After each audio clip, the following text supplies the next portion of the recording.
Assalamualaikum warahmatullahi wabarakatuh. Kembali lagi untuk tutorial penggunaan aplikasi Aku Aja Accounting. Oke, kali ini akan ditutorialkan aplikasi Aku Aja Accounting untuk bisnis konveksi. Nah, ini bisnis modelnya yaitu bikin seragam, bikin baju,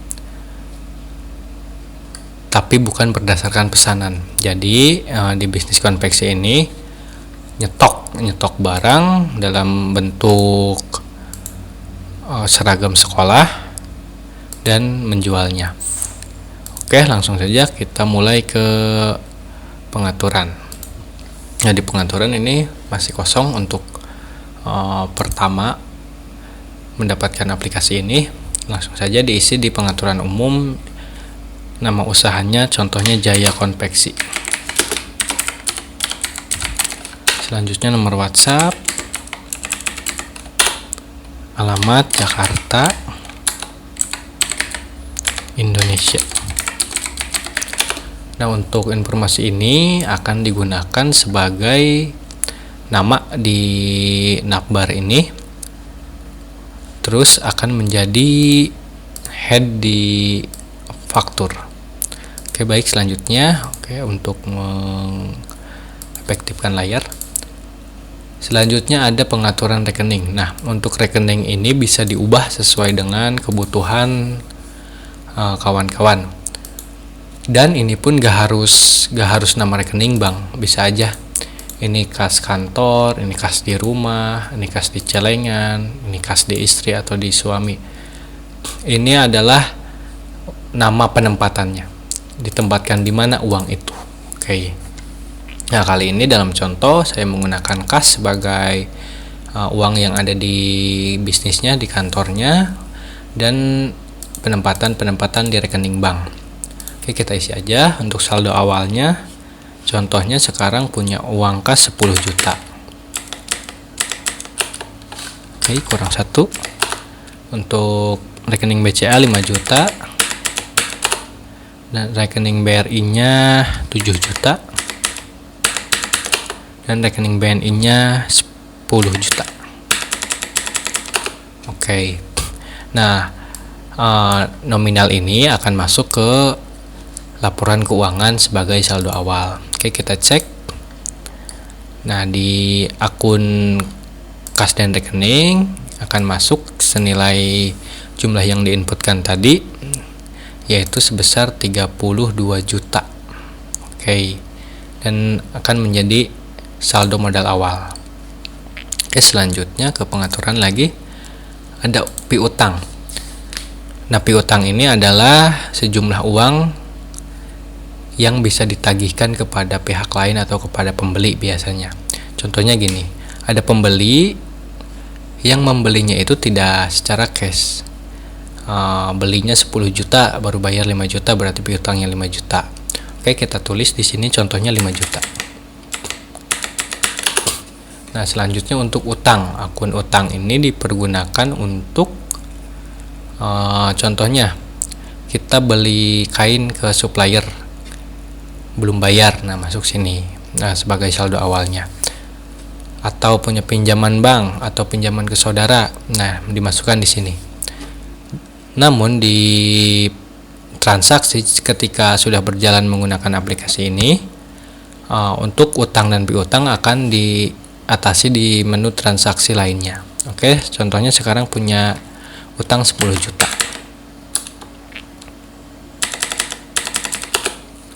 Oke. Nah, setelah semuanya beres untuk pengaturan umum, kita masuk ke pengaturan produk. Contohnya di sini produknya seragam SD. Seragam SD ukurannya S, M, L, XL. Nah, ini tarik aja. Selanjutnya seragam SMP.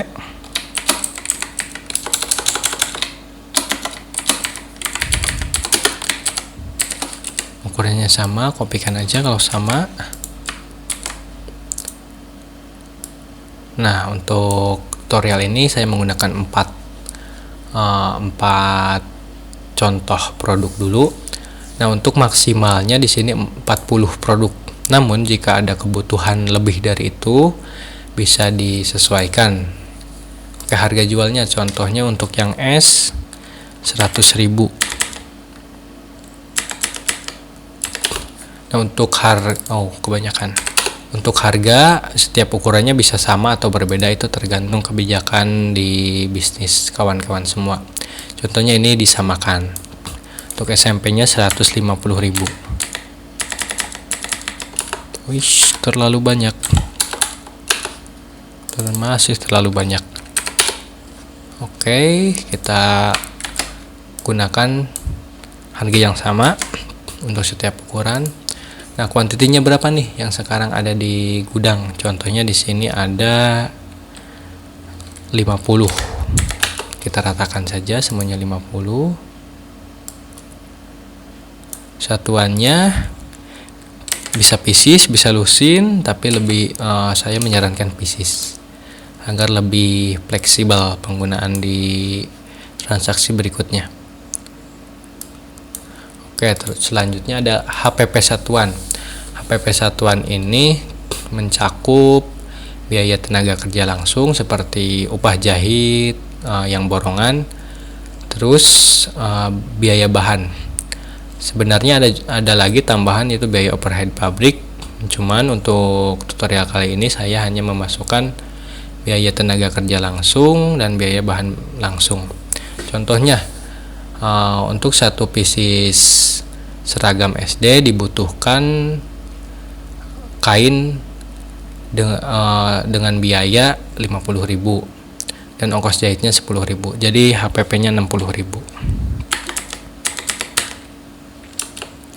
Nah, untuk yang lainnya pun untuk contoh disamakan, mungkin dalam prakteknya itu berbeda. Karena untuk XL dan S pasti menggunakan kain yang lebih banyak. Untuk yang SMP saya asumsikan habis 80.000 untuk biaya produksinya atau HPP-nya. Kebanyakan. Masih kebanyakan. Kita samakan. Nah, untuk total akan otomatis diisikan oleh aplikasinya. Selanjutnya ke pengaturan pengeluaran. Nah, untuk pengaturan pengeluaran ini fleksibel, bisa dirubah, disesuaikan dengan kebutuhan kawan-kawan. Namun jika ada yang bertanda hijau seperti ini, jangan diganti, karena ini untuk di set sebagai akun yang akan digunakan sebagai akun yang memenuhi sistem akuntansinya. Kalau yang ini bisa diubah sesuai dengan kebutuhan kawan-kawan. Oke, selanjutnya ada pengaturan persediaan bahan. Nah, untuk persediaan bahan ini hanya persediaan bahan baku langsung. Contohnya kain yang warna putih untuk seragam baju, kain warna biru atau warna merah sebagai bahan baku utama celana SMP dan SD. Nah, adapun kancing, sleting dan lainnya itu untuk kali ini, untuk di aplikasi ini tidak dimasukkan sebagai bahan utama, hanya dianggap sebagai bahan pelengkap. Jadi tidak dimasukkan pada persediaan awal. Sebenarnya itu harus dimasukkan ke persediaan awal, namun mengingat kawan-kawan UMKM tidak semuanya paham mengenai akuntansi, agar mempermudah namun menghasilkan laporan keuangan yang akurat, kali ini lebih disederhanakan. Namun ketika kawan-kawan UMKM telah minimal 1 tahun menggunakan aplikasi ini, kita bisa belajar, bikin webinar, bikin pembelajaran atau bikin kelas untuk belajar akuntansi. Nah, setelah terbiasa melakukan pembukuan, maka ketika belajar akan lebih mudah paham. Jadi untuk tahap pertama kita membiasakan melakukan pembukuan di bisnis UMKM. Oke, sekarang kita masukkan contohnya kain putih, kain biru, kain merah dulu, dan kain biru. Nah, untuk versi standarnya disediakan untuk 10 jenis bahan utama. Jika ada kebutuhan lebih dari itu bisa dikomunikasikan. Oke, kuantitinya contohnya mempunyai persediaan 10 kilo. Untuk yang putih, untuk yang merah 15 kilo. Oh iya, untuk kuantiti jangan memasukkan huruf, ini cukup angkanya saja. Soalnya ini akan menjadi pengali dan menjadi total persediaan. Selanjutnya kain biru kita masukkan 10 kilo saja sebagai contoh, satuannya masukkan KG. Nah, sekarang harga beli satuannya berapa nih? Jadi harga beli per kilonya, contohnya yang kain putih 80.000, untuk yang kain merah 100.000, untuk kain biru 110.000. Nah, untuk total akan otomatis dihitungkan oleh aplikasinya. Nah, untuk pengaturan hanya sedikit, hanya 1, 2, 3, 4 tahap. Nah, yang persediaan ini akan otomatis masuk ke persediaan. Laporan persediaan bisa dilihat. Nah, akan menjadi saldo awal. Oke, setelah melakukan pengaturan, kita masuk ke aset tetap. Nah, kawan-kawan memasukkan aset tetapnya di sini. Oke, untuk kita hapus dulu. Untuk memasukkan aset tetap, ini kan sebelum menggunakan aplikasi ini tentunya kawan-kawan sudah mempunyai peralatan, sudah mempunyai aset tetap. Namun dalam pengisiannya mari kita sesuaikan agar menghasilkan laporan keuangan yang lebih efektif. Contohnya, kawan-kawan mempunyai mesin jahit, sudah dibeli dari 2 tahun yang lalu. Nah, untuk tanggal pembeliannya setelah saya mempertimbangkan, lebih baik jangan memasukkan tanggal pembelian saat itu. Masukkan saja tanggal hari ini, tanggal saat penginputan. Oke, contohnya gini. Kawan-kawan mempunyai mesin jahit seharga 10 juta, masa manfaatnya 10 tahun, dan telah digunakan dari 1 tahun yang lalu. Lebih baik dimasukkan masa manfaatnya 9 tahun. Kenapa 9 tahun? Agar akumulasi penyusutannya tidak dimasukkan, tidak terhitung di sini. Kenapa lebih memilih tidak dimasukkan? Soalnya jika memasukkan akumulasi penyusutan di sini, otomatis akan menjadi beban penyusutan.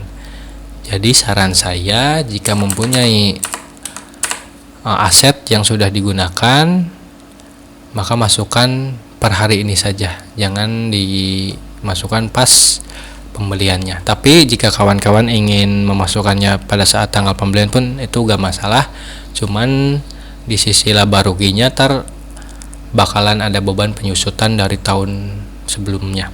Oke, untuk kali ini kita ambil opsi pertama, yaitu tidak memasukkan di tanggal pembelian tapi memasukkannya di tanggal hari ini.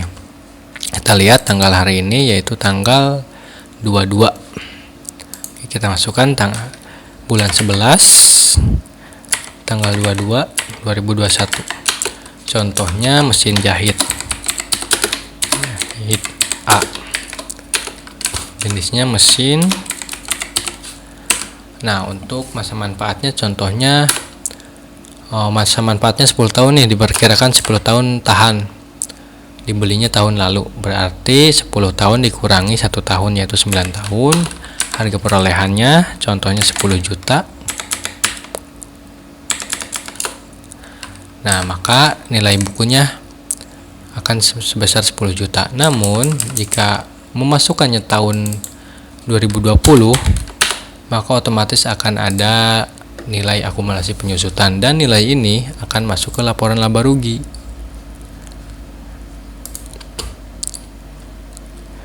Nah, laporan laba rugi di sini. Nah, saran saya agar tidak memasukkannya, agar tidak ada beban di laporan laba ruginya. Oke, kita balik lagi ke aset tetap. Nah, masukkan keterangannya ini sebagai apa? Sebagai saldo awal atau sebagai pembelian? Sebagai saldo awal, oke. Nah, kita lihat di laporan laba ruginya. Nah, jika dimasukkan berdasarkan tanggal pembelian, maka akan ada beban penyusutan akan terakumulasi di sini. Kenapa saya lebih merekomendasikan memasukkannya tanggal hari ini, tanggal pada saat setup aplikasi Aku Aja Accounting?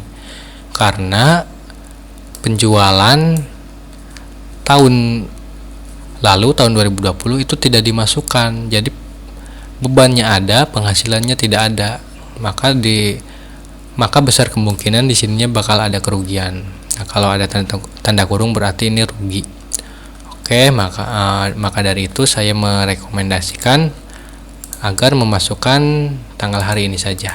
Oke, kita kembalikan lagi. Selanjutnya mesin jahit B. Tanggal pembeliannya sama, kita kopikan saja.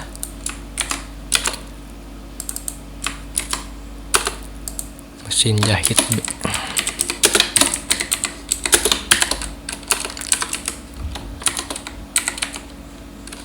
Nah, untuk jenis ini bisa diisi sebagai mesin jahit, mesin obras, bangunan, atau tanah. Namun untuk tanah, kawan-kawan harus menghapus rumus penyusutannya karena tanah itu tidak menyusut.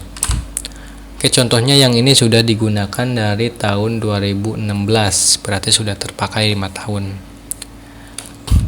Nah, maka kita isikan 5 tahun. Oh iya, untuk harga perolehannya kan ini 10 juta, diasumsikan masa manfaatnya 10 tahun, sudah terpakai 1 tahun, jadi yang diinputkannya jangan 10 juta tapi 9 juta.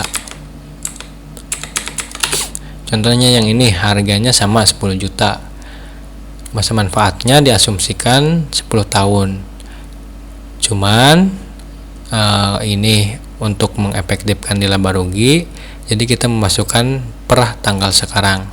Jadi 5 tahun 10 juta dikurangi 5 juta yaitu 5 juta. Masukkan 5 juta agar akumulasi penyusutannya kosong.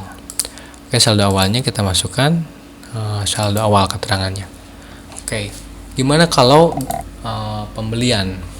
Nah, kalau pembelian ada 2 tahap penginputan. Yang pertama, kawan-kawan memasukkan nilainya di sini, asetnya. Kita masukkan tanggal, kita masukkan nama mesinnya C, contohnya mesin jahit C, jenisnya mesin, masa manfaatnya diasumsikan 10 tahun, harganya sekarang 15 juta. Nah, keterangannya isi sebagai pembelian. Oke, kita lihat laporan keuangannya. Nah, di laporan keuangan aset tetap baru 14 juta. Kenapa yang pembelian 15 juta tadi belum masuk? Karena belum dimasukkan ke transaksi pengeluaran kasnya. Oke, untuk mencatat transaksi pembelian aset, masuk ke transaksi kas lainnya, dipilih jenis transaksinya pembelian aset, masukkan rekening pembayarannya. Nah, untuk rekening pembayaran ini uang mana yang digunakan? Uang di kantor, dari rekening BCA atau BRI atau BNI. Oke, untuk kali ini kita masukkan dari kas. Tapi sebelumnya kita lihat dulu, sepertinya saldo kas gak nyampe 15 juta. Ini hanya 10 juta. Coba kita rubah di pengaturan untuk saldo awal kas 40 juta. Oke, kita balik lagi ke menu transaksi lainnya. Masukkan keterangan pembelian mesin, jumlahnya 15 juta. Jika ada biaya transfer, masukkan biaya administrasi transfernya. Jika sudah, ini kan berbentuk kas, jadi gak ada pembayarannya tunai, jadi gak ada biaya administrasi. Kalau sudah, tinggal ditambahkan. Kalau sudah, tinggal disimpan. Oke, kita lihat ke laporan keuangannya. Nah, sekarang aset tetapnya menjadi 29 juta karena ada tambahan pembelian baru sebesar 15 juta. Jadi untuk pembelian aset tetap harus dilakukan input 2 kali. Pertama dari laporan aset tetapnya dan di transaksi kas lainnya. Oke, saya rasa cukup untuk penginputan data-data aset tetap. Selanjutnya kita ke transaksi. Yang pertama ke transaksi pembelian kain. Gimana caranya merekam atau menginput transaksi pembelian kain? Nah, yang pertama di sini ada nomor transaksi. Nomor transaksi ini otomatis dibuatkan oleh aplikasinya. Ini sebagai alat kawan-kawan untuk mengecek jika ada keperluan mencari data, maka cek saja nomor transaksinya. Oke, selanjutnya ada jenis kain. Nah, pilih jenis kain mana yang dibeli. Contohnya kain putih, masukkan kuantitinya, contohnya 10 kilo. Nah, kalau belinya 1 kuintal atau rolan, tetap lebih harus dikonversi ke kilo. Soalnya di aplikasi Aku Aja Accounting menganut satu satuan, jadi nggak ada satuan yang double. Contohnya untuk kain ada yang kilo, ada yang roll. Nah, itu tidak bisa, tetap harus dikonversi ke kilogram. Contohnya harga satuannya 95.000. Akan otomatis total harganya. Kalau sudah, tambahkan. Jika kawan belanjanya lebih dari 1 produk, maka inputkan lagi, pilih jenis kainnya, kuantitinya berapa, contohnya di sini 5 kilo. Harga satuannya 100.000. Kalau sudah, tambahkan. Jika ingin menambah lagi seperti tadi caranya, contohnya sekarang yang kain biru, masukkan kuantitinya 10, contohnya harga satuannya 120.000. Tambahkan.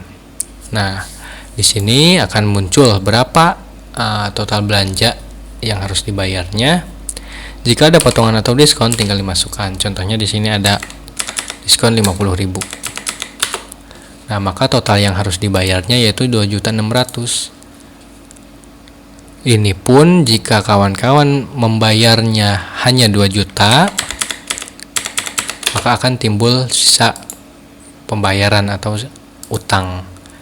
Nah, selanjutnya pilih metode pembayarannya. Nah, uang yang 2 juta ini dibayar dari mana? Dari uang yang mana? Contohnya kalau dari rekening BCA, rekening BNI, dan BRI. Untuk kali ini kita coba untuk transaksi kas. Oke, kalau sudah, tinggal disimpan. Oke, kalau berhasil akan ada notifikasi transaksi berhasil disimpan. Nah, data yang tadi disimpannya di mana? Data yang tadi akan disimpan di data pembelian kain. Nah, di sini disimpan dengan rapih transaksinya. Mungkin di suatu hari nanti kawan-kawan membutuhkan data ini, bisa dilihat di menu data pembelian kain. Nah, hasil pembelian ini akan masuk ke persediaan. Kita lihat laporan persediaan. Oke, laporan persediaan kain. Ini laporan persediaan baju tadi. Laporan persediaan kain yang ini. Ini untuk pembeliannya, laporan pembeliannya ada di sini. Kuantitinya berapa, nilainya berapa. Oke, kita kembali ke laporan. Kita masuk ke persediaan kain. Nah, di persediaan kain ini ada saldo awal yang tadi dimasukkan di pengaturan, dan yang ini adalah hasil dari transaksi pembelian. Oke, dan ini adalah saldo akhir. Saldo akhir itu didapat dari saldo awal ditambah pembelian dikurangi penggunaan. Oke, cukup jelas untuk transaksi pembelian kain. Sekarang untuk transaksi penjualan. Nah, di transaksi penjualan pun ada nomor transaksi sebagai alat untuk mengecek transaksi-transaksi kawan-kawan. Oke, kita langsung saja ke transaksinya. Ada produk. Nah, kawan-kawan beli produk mana yang akan dijual? Contohnya seragam SD. Kuantitasnya berapa? Kuantitinya berapa? Contohnya menjual 10. Ukurannya contohnya S. Nah, ini harga satuan. Harga satuan otomatis diisikan oleh aplikasinya. Namun jika kawan-kawan ingin merubah harganya, contohnya mau ngejual 120 nih, tinggal tembak aja. Bisa diketikkan langsung di sini. Oke. Nah, kita ambil aja harga yang otomatis, kita balik lagi. Kalau udah, tambahkan. Nah, kalau transaksi penjualannya lebih dari satu, caranya sama, tinggal dipilih. Contohnya sekarang yang seragam SMP, kuantitasnya berapa? 10, contohnya. Pilih ukurannya, ukuran S atau M.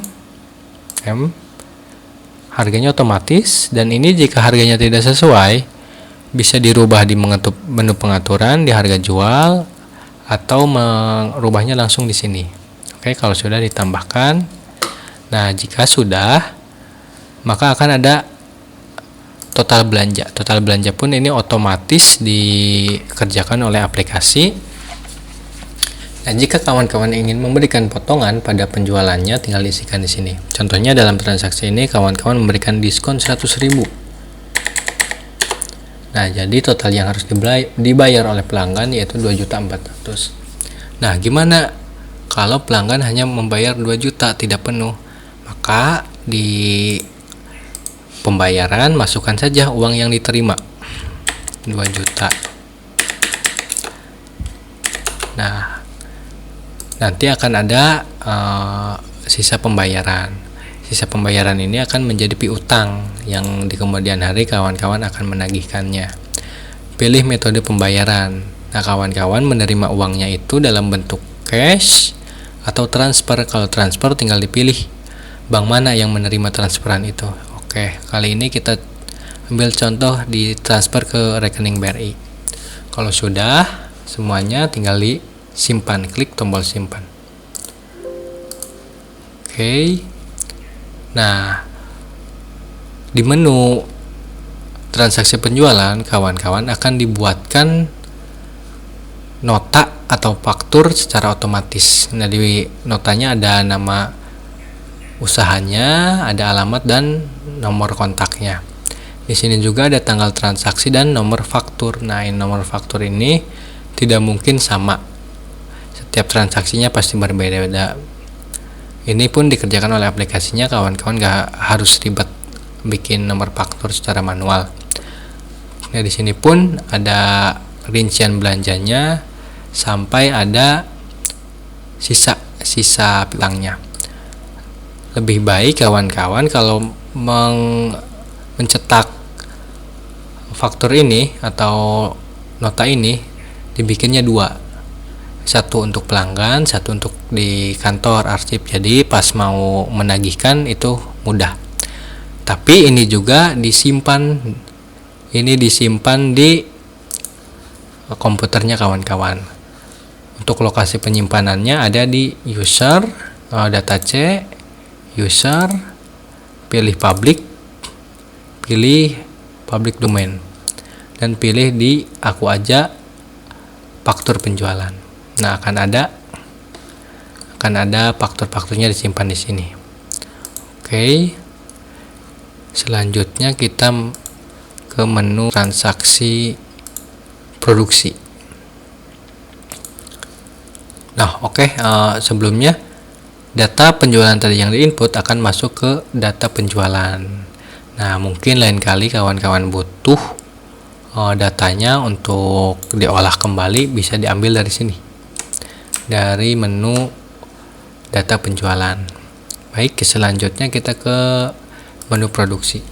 Nah, menu produksi ini digunakan untuk mencatat hasil produksi. Di sini pun ada nomor produksinya, ini otomatis dikerjakan oleh aplikasinya.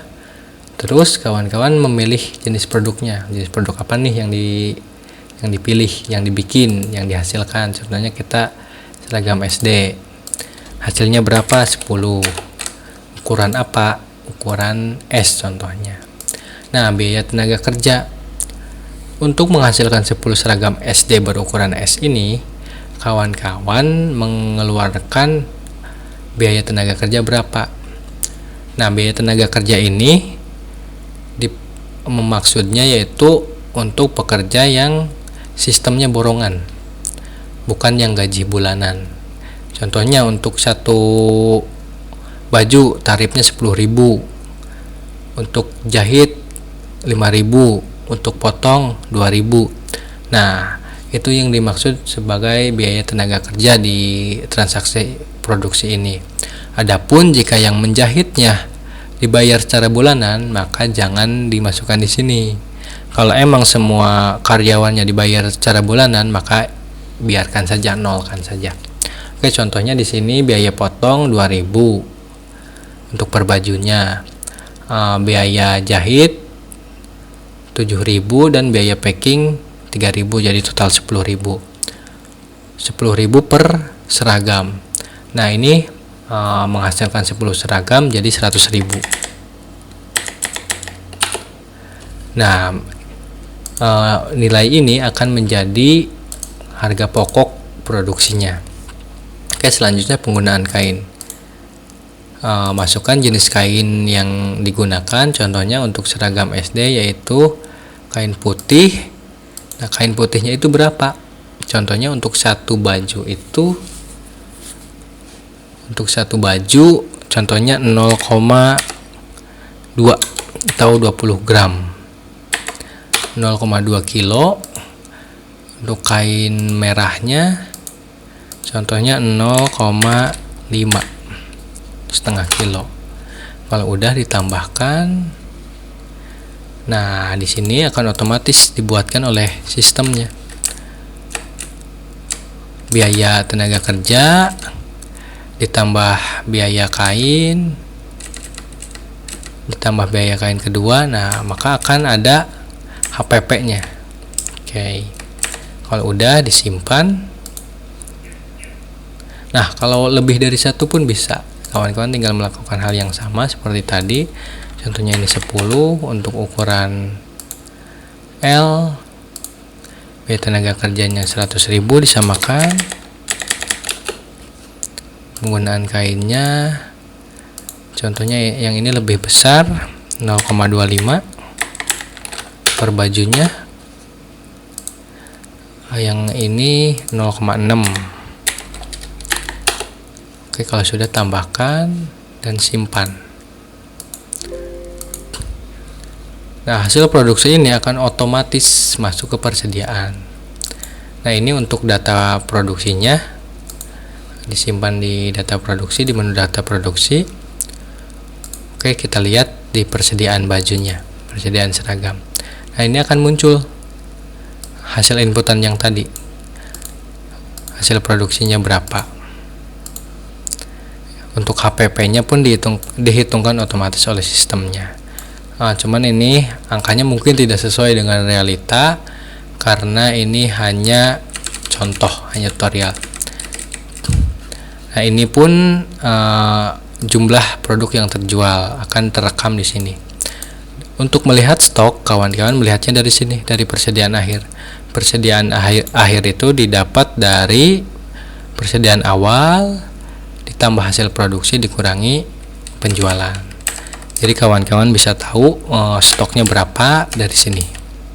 Oke, selanjutnya kita ke menu pembayaran. Nah, menu pembayaran ini digunakan untuk membayar upah jahit borongan, gaji dan upah, pembayaran listrik, pembayaran telepon dan internet, dan jenis transaksi pengeluaran lainnya. Ini merupakan biaya operasional, biaya-biaya yang sering dikeluarkan. Contohnya sekarang biaya gaji dan upah. Nah, biaya gaji dan upah ini merupakan gaji-gaji atau upah-upah yang diberikan yang bukan borongan, selain yang bukan borongan. Contohnya gaji admin yang bulanan, atau kawan-kawan nyuruh orang lain untuk bersih-bersih rumah, untuk bersih-bersih kantor, masuknya ke gaji dan upah. Sedangkan untuk upah borongan itu untuk orang-orang yang bekerja menjahit namun dengan sistem upah borongan. Contohnya yang menjahit satu baju 10.000, atau yang motong satu potongan 3.000 dan sebagainya. Oke, sekarang kita coba yang upah jahit borongan. Penerimanya Agung. Coba keterangannya upah gajian. Jumlahnya contohnya 100.000 yang dibayarkan. Oke, pembayarannya pilih ini dibayar dari uang yang mana. Contohnya kita cash. Tambahkan. Kalau mau sekalian diinputkan lagi bisa. Contohnya sekarang pembayaran listrik. Penerimanya siapa? PLN. Keterangannya beli token. Jumlahnya berapa? 150.000 contohnya. Metode pembayarannya kalau pakai M-Banking, pakai rekening BCA atau BNI atau BRI. Dalam contoh ini saya menggunakan rekening BCA, tinggal ditambahkan. Kalau sudah, seperti biasa disimpan. Oke, dan akan disimpan di data pembayaran. Oke, nah ini semua akan masuk ke laporan secara otomatis. Nah, contohnya laporan kas. Di laporan kas akan keluar upah jahit borongan 100.000 dikeluarkan dari uang yang mana? Dari uang cash. Terus pembayaran listrik dikeluarkan dari rekening mana? Rekening BCA. Jadi kawan-kawan bakalan tahu uangnya itu dari mana, ngalir kemana. Oke, selanjutnya ke rekening konversi kas. Konversi kas ini digunakan untuk perpindahan kas, perpindahan uang. Contohnya kawan-kawan nabung dari uang yang di kantor ke bank. Contohnya Bank BRI. Keterangannya nabung. Jumlahnya contohnya 500.000. Biaya admin. Kalau nabung kan biasanya gak ada biaya admin, maka kosongkan saja. Kalau udah tambah. Selanjutnya gimana kalau transaksinya ngambil uang? Oke, contohnya kawan-kawan ngambil uang dari ATM BRI. Rekening asalnya berarti rekening BRI, rekening tujuannya yaitu cash. Jadi dipindahkan dari rekening BRI ke uang kantor. Oke, keterangannya ngambil uang. Jumlahnya 300.000. Kalau ada biaya admin tinggal dimasukkan, kalau nggak ada kosongkan saja. Kalau udah tambah. Nah, gimana kalau perpindahan antara rekening bank? Itu juga sama dikerjakan di sini. Contohnya kita memindahkan uang dari rekening BCA ke rekening BNI. Nah, rekening asalnya yaitu BCA, rekening tujuannya yaitu rekening BNI. Keterangannya pindah dana. Jumlahnya contohnya 500.000. Nah, kalau transfer antar bank gini kan biasanya ada biaya admin 6.500. Nah, masukkan di sini. Oke, kalau sudah tambahkan. Kalau udah semuanya udah cukup, tinggal disimpan. Oke, nah data yang tadi akan masuk ke data konversi kas. Jadi kawan-kawan bisa mengontrol, bisa mengecek mutasi rekeningnya kemana aja, dari mana aja. Oke, selanjutnya transaksi kas lainnya. Nah, transaksi kas lainnya ini cukup banyak jenisnya. Yang pertama ada pengambilan pribadi. Nah, pengambilan pribadi ini digunakan untuk pengambilan uang yang peruntukannya keperluan pribadi pemilik bisnis atau pemilik usaha. Contohnya kawan-kawan ingin mengambil uang dari kas perusahaan untuk uang dapur di rumah atau untuk biaya sekolah anak. Nah, itu kan bukan transaksi untuk bisnis, tapi untuk keperluan pribadi. Nah, maka semua transaksi yang seperti itu dimasukkan ke jenis pengambilan pribadi. Nah, jadi kawan-kawan bakalan tahu ntar di laporan keuangan ada pengambilan pribadinya berapa nih. Pengambilan pribadinya contohnya 10 juta dalam 1 bulan. Nah, itu bisa menjadi alat untuk kawan-kawan mengontrol pengambilan pribadinya. Kalau kebanyakan itu kan bisa membahayakan bisnis kawan-kawan juga gitu. Oke, selanjutnya ada pembayaran utang. Nah, kalau kawan-kawan mempunyai utang terus membayarnya. Contohnya kawan-kawan punya utang ke tetangga, tapi utang yang untuk bisnis bukan untuk pribadi ya. Contohnya sebelumnya bikin pinjam uang untuk beli kain. Nah, saat pembayaran maka dikerjakan di transaksi lainnya. Pilih pembayaran utangnya berapa. Oke, kita contohkan saja sambil praktek. Pilih rekeningnya. Nah, dibayarnya dari mana? Dari kas yang di kantor atau dari rekening. Contohnya kita dari rekening transfer. Keterangannya bayar utang. Jumlahnya berapa? Contohnya 700.000. Biaya adminnya berapa nih? Nah, kalau bank tujuannya yaitu selain BNI kan ada biaya admin. Nah, kalau ada biaya admin masukkan saja di sini. Oke, kalau udah tambahkan. Selanjutnya kita kasih contoh yang pengambilan pribadi. Pengambilan pribadi ngambil uangnya dari mana? Contohnya dari BCA. Keterangan bayar sekolah anak. Nah, jumlahnya berapa nih? 1 juta contohnya. Diambil dari rekening BCA, udah. Biaya adminnya kalau nggak ada kosongkan saja. Selanjutnya biaya pemberian pinjaman. Nah, mungkin di dalam praktek bisnis karyawan teman-teman ada yang pinjam uang untuk keperluannya atau kasbon. Nah, ketika pemberian pinjaman itu dicatat di transaksi kas lainnya. Contohnya pemberian pinjaman dikasihkan dari uang yang mana? Contohnya dari cash yang ada di kantor. Keterangannya minjemin kasbon karyawan. Jumlahnya 200.000 contoh. Kalau gak ada biaya admin kosongkan seperti biasa. Kalau udah tambahkan. Selanjutnya pembelian aset. Pembelian aset seperti yang tadi yang di awal sudah dicontohkan. Oke, selanjutnya pembayaran sewa jangka panjang. Nah, apa yang dimaksud dengan pembayaran sewa jangka panjang? Yaitu sewa yang diperuntukkan lebih dari 1 tahun. Contohnya kawan-kawan nyewa tempat, sewa ruko lebih dari 1 tahun. Contohnya untuk 2 tahun, 3 tahun atau 4 tahun dan seterusnya.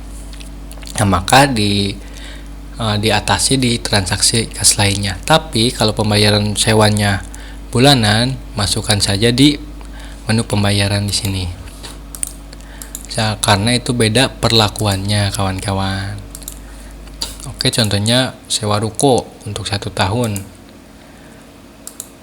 Rekeningnya dari cash. Keterangan sewa tempat. Jumlahnya 6 juta contoh saja. Kurang 01. Nah, kalau udah tambahkan. Selanjutnya ada pengeluaran kas lainnya. Pengeluaran kas lainnya dipergunakan untuk pengeluaran-pengeluaran yang tidak terprediksi, maksudnya tidak terprediksi. Ke pengambilan pribadi gak masuk, ke pembayaran utang gak masuk, ke pemberian pinjaman gak masuk, ke pembelian aset juga gak masuk, Kalau udah bingung banget, masukin aja ke pengeluaran kas lainnya. Cara menginputnya sama, tinggal dipilih jenis rekeningnya apa, keterangannya. Kalau bingung kosongin aja.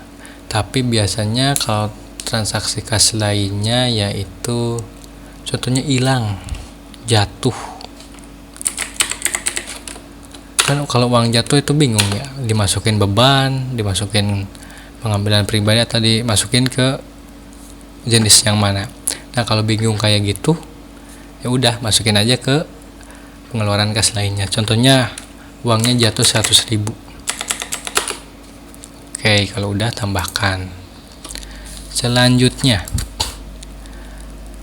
ada penerimaan piutang. Nah, penerimaan piutang ini digunakan untuk transaksi ketika kawan-kawan menerima uang dari pembeli yang dulu belinya utang atau dari karyawan yang kasbon. Nah, diatasi di menu ini dengan jenis penerimaan piutang. Pilih rekening mana yang digunakan untuk menerima uang tersebut. Contohnya cash langsung. Keterangannya bayar kasbon. Kasbon karyawan. Jumlahnya contohnya 100.000. Kalau udah tambahkan. Selanjutnya ada penerimaan pinjaman. Nah, penerimaan pinjaman contohnya kawan-kawan butuh untuk tambahan modal atau butuh untuk pendanaan, dan kawan-kawan meminta atau mendapatkan pinjaman dari saudara. Nah, jika transaksinya seperti itu, maka digunakanlah jenis transaksi penerimaan pinjaman. Soalnya teman-teman kan pinjam harus membayarnya sebagai kewajiban. Oke, pilih rekening penerimanya, contohnya ditransfer ke Bank BRI. Pilih rekening BRI, keterangannya pinjam ke temen. Oke, jumlahnya contohnya 2 juta. Kalau udah tambahkan. Selanjutnya ada transaksi tambahan modal. Nah, tambahan modal ini berbeda dengan transaksinya hampir sama, cuman perlakuannya berbeda dengan pinjaman. Contohnya kawan-kawan punya tabungan di bank, uang pribadi senilai 10 juta, dan nilai uang 10 juta itu mau dimasukin ke bisnisnya. Nah, maka dipilihlah jenis transaksi penambahan modal. Contohnya dari diterima langsung ke kantor dalam bentuk uang cash. Pilih rekeningnya kas, keterangannya nambah modal. Nah, kalau udah masukin nominalnya tadi 10 juta, tambahkan. Selanjutnya ada penerimaan kas lainnya. Nah, penerimaan kas lainnya sama, dipergunakan untuk transaksi kas yang gak masuk, ketambahan modal gak masuk, ke penerimaan pinjaman pun gak masuk, penerimaan piutang pun gak masuk. Nah, kalau udah bingung gitu, masukin aja ke penerimaan kas lainnya. Contohnya apa? Ya kebalikan yang tadi, yang kehilangan uang sekarang nemu uang depan kantor. Kan bingung tuh, mau dianggap sebagai apa? Nah, jika transaksinya seperti itu, maka dipilih penerimaan kas lainnya. Atau mungkin ada orang yang salah transfer, itu juga dimasukkan ke penerimaan kas lainnya. Contohnya ada orang yang salah transfer ke rekening BCA-nya, keterangannya uang salah transfer, jumlahnya 1 juta. Nah, itu dicatat sebagai penerimaan kas lainnya. Oke, kalau udah tambahkan. Jika sudah cukup, tinggal disimpan. Oke, transaksi berhasil. Nah, inputan tadi disimpan di sini di data transaksi lainnya. Oke, untuk transaksi hanya 6, 1, 2, 3, 4, 5, 6, hanya segitu untuk operasional sehari-hari, dan itu sudah menghasilkan banyak laporan. Kayak ada laporan produksi. Ini di laporan produksi kawan-kawan bisa tahu seragam SD ukuran S hasilnya berapa nih selama periode tertentu. Contohnya 20 ukuran, oke ini salah ketik. Ini ukurannya, ini biaya tenaga kerjanya berapa, biaya bahan bakunya berapa, hingga ada total harga produksinya. Nah, ini adalah tanggal pelaporan. Jadi data yang ditampilkan di sini yaitu dari transaksi tanggal 22 November 2021 sampai dengan 22 November 2021, berarti hanya menampilkan dalam satu hari. Jika kawan-kawan ingin menampilkannya dari 2010, dari 2015, maka tinggal dirubah saja di sini. Oke. Nah, ini pun lengkap untuk setiap jenis produknya disediakan laporan. Jadi kawan-kawan bakalan tahu produk ini biaya tenaga kerjanya habis berapa, bahan bakunya habis berapa, harga produksinya berapa. Nah, ini bisa dilihat di laporan produksi. Oke, selanjutnya kita lihat laporan lainnya. Ada laporan penjualan. Nah, laporan penjualan juga memberikan informasi ke teman-teman jumlah produk seragam SD ukuran S terjual berapa nih. Di sini 10 contohnya. Nilai penjualannya berapa? 1 juta. Harga pokoknya, harga modalnya 6 juta. Jadi untuk seragam ini, seragam SD ukuran S itu menghasilkan laba kotor 400.000. Ini pun sama, ini untuk menentukan data mana saja yang mau ditampilkan. Kalau posisinya seperti ini berarti hanya menampilkan satu hari, yaitu untuk tanggal 22 November. Yang ini mah 2002 November 2020 sampai 2021, berarti menampilkan data dalam 1 tahun. Kalau ada kebutuhan penampilan data hanya 1 bulan, tinggal dirubah saja ininya. Oke. Selanjutnya ada laporan persediaan. Nah, laporan persediaan seperti sudah dijelaskan tadi. Di sini ada rekaman atau informasi mengenai persediaan awal berapa nih, hasil produksi berapa, penjualan berapa, dan saldo akhir. Yang paling sering dilihat mungkin di sini untuk menentukan stoknya berapa. Nah, selain mengetahui jumlah stoknya berapa, kawan-kawan tahu harga satuannya berapa, harga modalnya. Jadi total persediaannya ada berapa. Oke. Selanjutnya kita ke laporan kas. Laporan kas di sini ditampilkan informasi mengenai penerimaan kas dari penjualan.